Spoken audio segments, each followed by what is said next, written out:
Hello friends. So let's start our budget related discussion.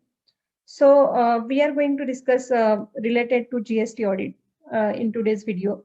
So section 35.5 now proposed to be omitted. Section 35.5 is related to reconciliation statement and that is to be certified by the either chartered accountant or cost accountant or a professional.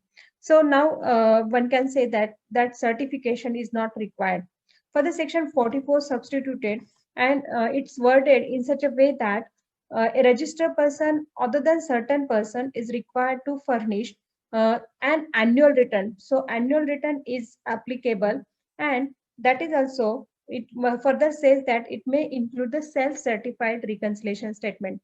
That means one can say that along with annual return, now taxpayer has to certify it. So it's a self-certification and taxpayer has to certify the reconciliation statement. Now the friends question, there are many questions arises because of this amendment or proposed amendment. So some of the questions we are going to take which the taxpayer are asking continuously on call.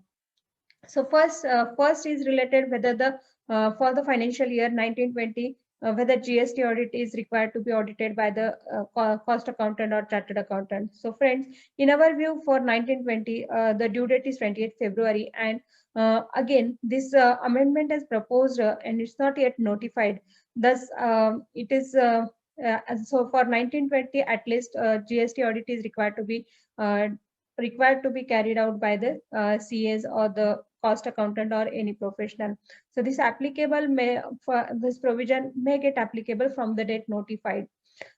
Second question from many arises that what is the impact of this amendment?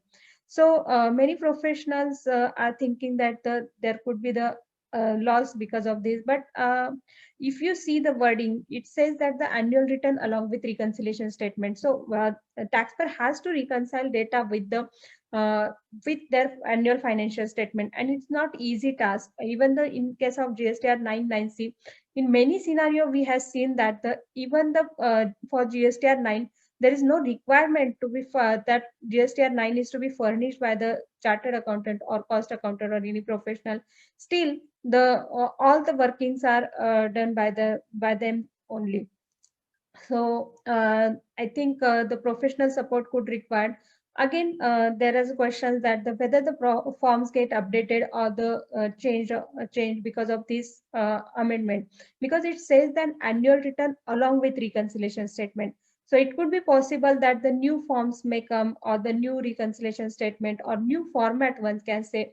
So basic concept remains the same, that they intend your account should be or taxpayers account should be reconciled at least at the yearly ones with their financial statement.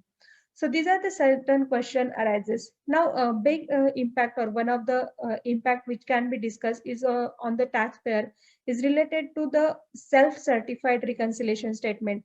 So one can say it's now huge responsibility cast on the taxpayer to certify or self-certify the reconciliation statement. So now taxpayer has to certify that the whatever the provision or of the GST law or whatever the GST return file as per GST law only. So one can say this is the again this increase the responsibility on the taxpayer. So this is about the GST audit. We'll discuss another change.